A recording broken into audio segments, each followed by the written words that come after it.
Welcome to CLC judicial. यह video part 18 है mains answer writing series का।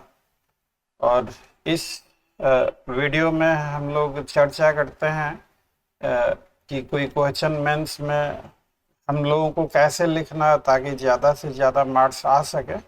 इससे पहले 17 वीडियोज ऑलरेडी अपलोडेड है। यह डीटीएच सर्विस पूरी तरह से फ्री ऑफ कॉस्ट है हर किसी के लिए। इसमें आपको 2 क्वेश्चन पीटी, 2 क्वेश्चन मेंस और 2 क्वेश्चन इंटरव्यू के लिए मिलता है। और इन क्वेश्चंस का सॉल्यूशन इस वीडियो के जरिए हर रोज यूट्यूब पर मेंस आंसर राइटिंग सीरीज में पोस्ट किया जाता है। अगर आप इस फ्री सर्विस का लाभ उठाना चाहते हैं तो अपना नाम, अपने यूनिवर्सिटी का नाम 9262810582 पे लेकर हमें व्हाट्सएप कर दें और साथ में डीटीएच जरूर लिखेंगे। आपको डीटीएच ग्रुप से में ऐड कर लिया जाएगा। आइए वीडियो को शुरू करते हैं। इसमें पूछा गया नॉन कॉग्निजेबल ऑफेंस मीन्स।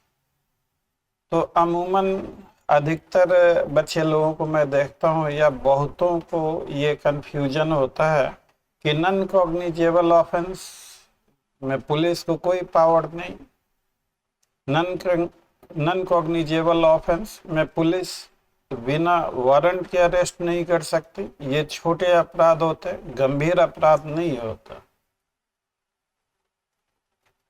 तो ये बात तो ठीक थी, पहले इसी तरह के क्वेश्चन पूछे जाते थे। लेकिन अगर आप हकीकत में देखेंगे तो ऐसा नहीं है कि नॉन कॉग्निजेबल ऑफेंस सीरियस नहीं होते। ऑफेंस कोई सीरियस है या नहीं, उसका सिर्फ एक ही पैमाना है कि उसमें सजा कितनी है। अब कोई ऐसा ऑफेंस जिसमें उम्र कैद की सजा है, कोई ऐसा ऑफेंस जिसमें फांसी की सजा है, तो स्वाभाविक है कि वो ऑफेंस सीरियस ऑफेंस होगा। तो एक मिसकंसेप्शन है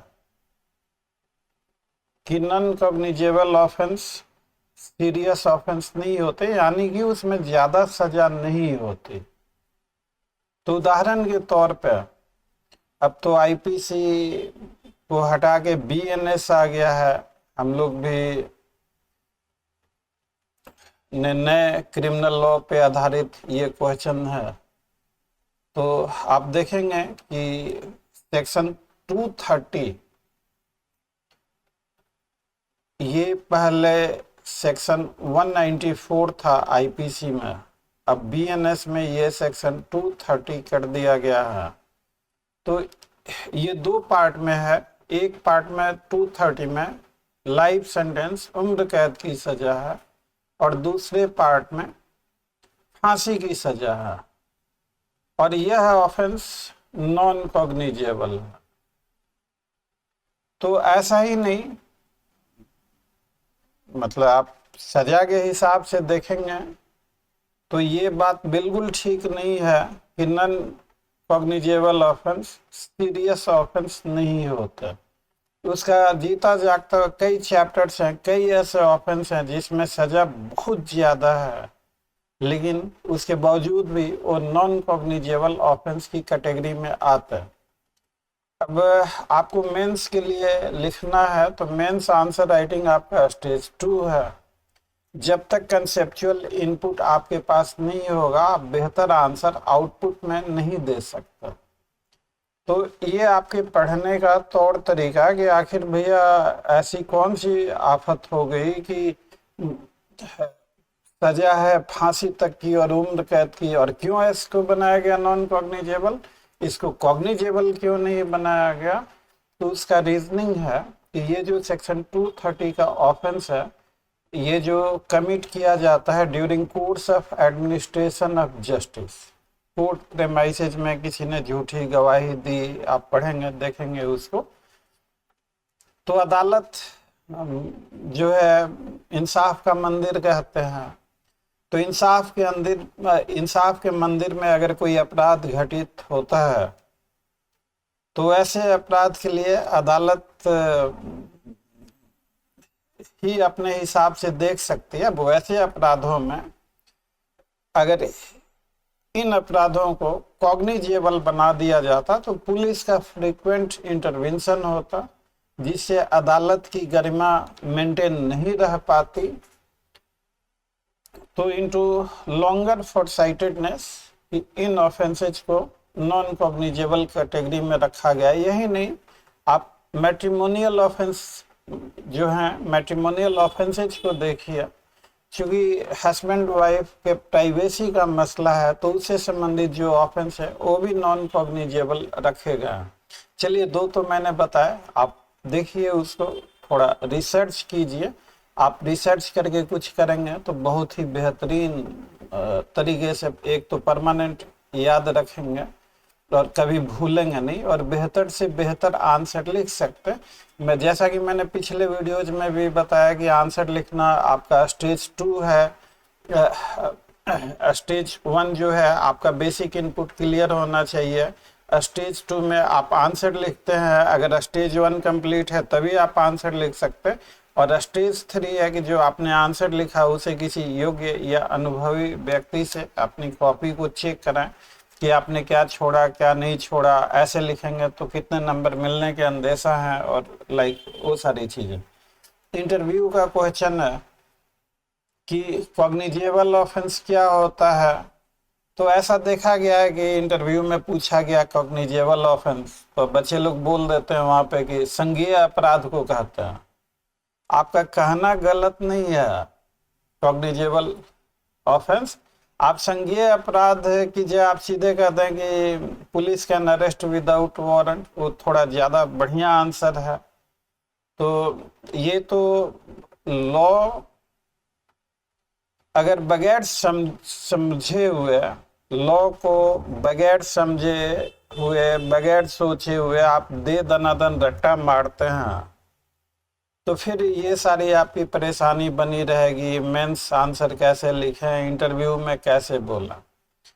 उन्हीं चीज़ों को दूर करने के लिए एक हमारा छोटा सा प्रयास है, हर किसी के लिए फ्री ऑफ कॉस्ट है, जन कल्याणकारी योजना, छात्र हित के कल्याण के लिए ये चलाया गया है।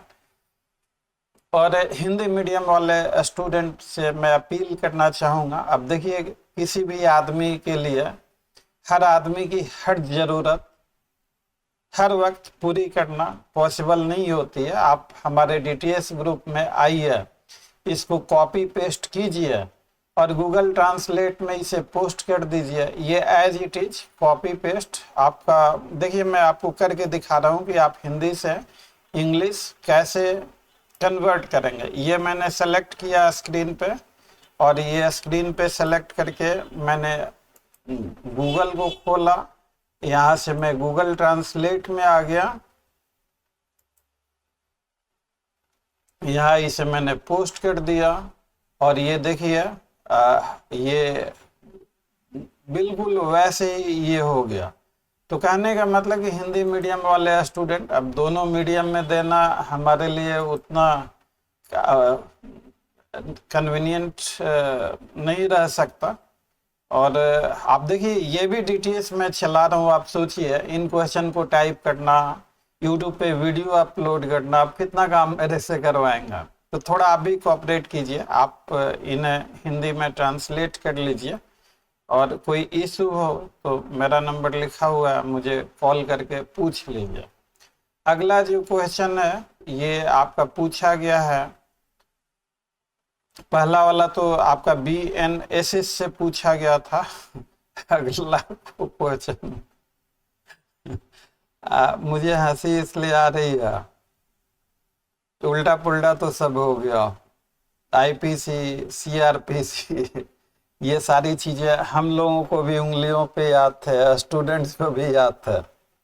अब IPC की जब BNS आ गया तो BNS जितना आपके लिए नया है उतना ही हमारे लिए भी नया है। हम लोगों ने भी, किसी ने भी BNS इससे पहले, अब था ही नहीं तो कौन पढ़ता है इसको। तो हालांकि हम लोगों ने क्वेश्चंस इसके दे दनादन पूरी टीम मिलके सब हम लोग बिहार APO के लिए 20,000 क्वेश्चन जी, 20,000 प्लान कर रहे हैं एमसीक्यूज के जरिए टेस्ट सीरीज, बहुत ही कम और किफ़ायती चार्जों पे। आप कमेंट करके बताइए कि ऐसा टेस्ट सीरीज जिसमें 20,000 क्वेश्चन हो, कुछ इंपॉर्टेंट क्वेश्चन को यदा कदा हम लोगों ने रिपीट भी कर दिया है कि अगर कोई चीज़ बार बार पूछा तो आपको याद हो जाता है। तो आप कमेंट करके बताइए कि 20,000 एमसीक्यूज, मतलब आपका पूरा सिलेबस कवर हो जाएगा, आपकी एक बेहतरीन तैयारी हो सकती है। आगे हम और भी बताते रहेंगे, बहुत जल्द अनाउंस करेंगे।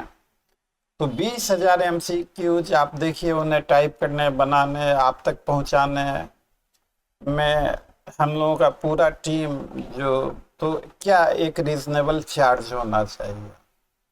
हमारा संकल्प है सबसे सस्ता सबसे बढ़िया। तो 20,000 एमसीक्यू का टेस्ट सीरीज का क्या प्राइसिंग होना चाहिए, नंबर 1। नंबर 2, क्या 20,000 एमसीक्यू कम है या ठीक है। अगर कम है तो मैं बढ़ा दूंगा, हम लोगों के पास बहुत एमसीक्यूज हैं, आप ये समझ लीजिए। और हर लेवल के, सिंपल लेवल के भी, मॉडरेट लेवल के भी और एडवांस लेवल के भी। कभी कभी डीटीएस में एडवांस लेवल भी होता, कभी कभी सिंपल लेवल भी होता, मिक्सअप करके। अब जैसे एग्जाम में कुछ क्वेश्चन सिंपल भी रहते हैं, कुछ क्वेश्चन मॉडरेट और कुछ काफ़ी एडवांस लेवल के। तो बिल्कुल हम लोगों ने थोड़ा सा एग्जाम पैटर्न से ऊपर का रखा हुआ ताकि आपका एग्जाम स्मूथ हो। अगला ये जो क्वेश्चन है बीएनएस से पूछा गया है एक्स्ट्रा टेरिटोरियल एप्लीकेशन पे, और उसी से मेंस का भी क्वेश्चन पूछा गया है कि कोई ऑस्ट्रेलियन सिटीजन एयर इंडिया के फ्लाइट में, जो कि सिडनी एयरपोर्ट पे था, यूएस सिटीजन का कोई सामान चोरी कर लेता, तो लॉ जो क्राइम से रिलेटेड है, क्रिमिनल लॉ हमेशा लोकल होता है, इसका टेरिटोरियल एप्लीकेशन लोकल, और लोकल इन्वेस्टिगेशन वहीं की पुलिस करेगी, वहीं की अदालतें ट्राई करेंगी। और इस सिस्टम को पूरी दुनिया ने अपनाया, और ये पुरानी परंपरा रही है कि जहां अपराध हुआ है वहीं इंसाफ होगा, वहीं उसका फैसला होगा। तो इन्हीं चीज़ों को हम लोगों ने लिख दिया है। तो कानून कुछ नया नहीं है, हम लोग जो सदियों से करते आए हैं उन्हीं चीज़ों को लिख दिया गया, और इसलिए कहा जाता है कि law is nothing more than common sense. तो अब एक तो चीज समझ गए कि कानून का लोकल जुरिस्डिक्शन, टेरिटोरियल, जो लोकल कोर्ट हैं, जो जिसके जुरिस्डिक्शन में अपराध हुआ वहीं मुकदमा चलेगा, वहीं ट्रायल होगा।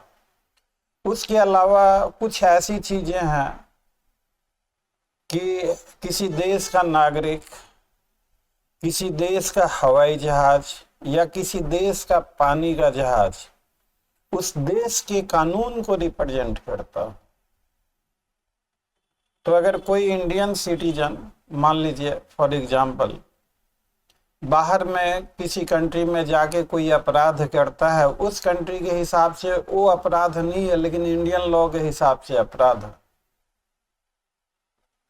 तो हमारे देश का सिटीजन, वो चाहे कहीं भी रहे, जल थल आकाश कहीं भी हो, तो उस पे हमारा कानून लागू होता है। और खासकर बीएनएस जो व्यवस्था आईपीसी में थी, वही व्यवस्था बीएनएस में भी रखी गई है। इनफैक्ट 95% से ज्यादा जो नए वाले क्रिमिनल लॉ हैं, पुरानी चीजों को ही कट कॉपी पेस्ट कर दिया गया है नए वाले, केवल सेक्शन इधर के उधर कर दिए गए जिन्हें याद कर पाना थोड़ा मुश्किल जरूर है। धीरे धीरे अब किसी बच्चे का कमेंट आ रहा था कि कहीं सरकार गिर गई, नीतीश जी ने, चंद्रबाबू नायडू जी ने एनडीए एनडीए का साथ छोड़ दिया, दूसरी सरकार आ गई, तब क्या होगा? अब बताइए, अब ऐसे सवालों का क्या जवाब मैं दे सकता हूँ? मैंने कहा कि अब क्या जवाब दे सकता हूँ ऐसे।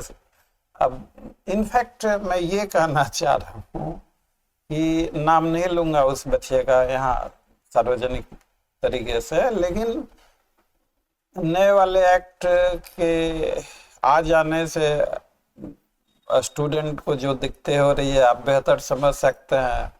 मैं एज एक फैकल्टी, मुझे भी दिखते हैं, जितनी आपको है उतनी हमें भी है सारी चीज पुरानी, इधर उधर हो जाने के कारण थोड़ा सा मेंटल सेटअप, वो एडजस्टमेंट में टाइम लगेगा हम लोगों को।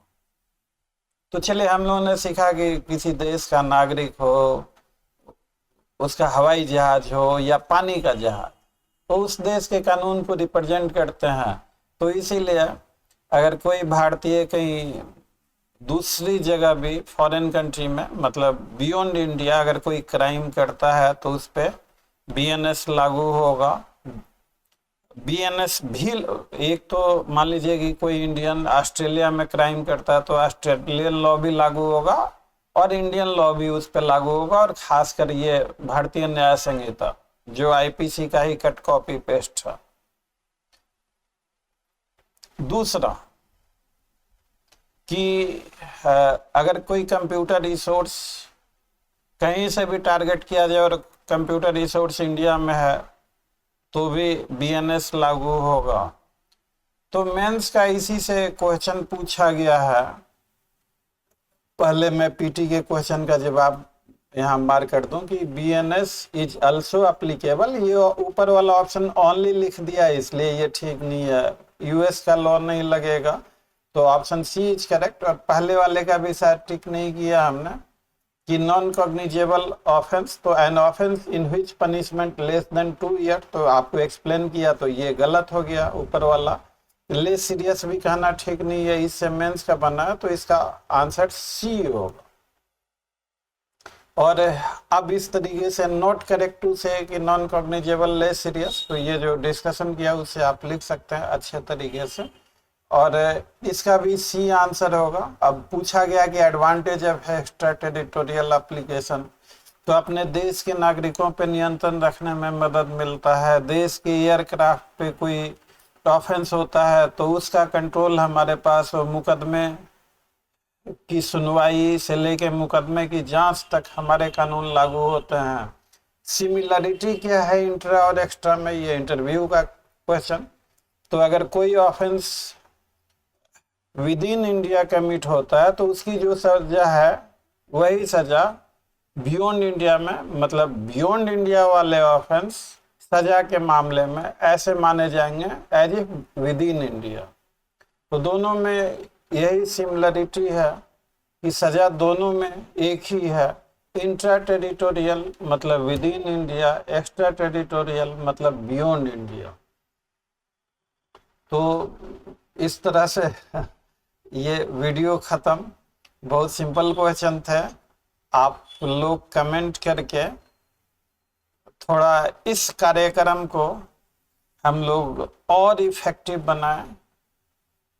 एज ए कैंडिडेट आपकी क्या एक्सपेक्टेशंस हैं? हम लोग ये जो कार्यक्रम चल रहा है डीटीएस, इसको और हम लोग हर लॉ स्टूडेंट तक कैसे पहुंचा सकें,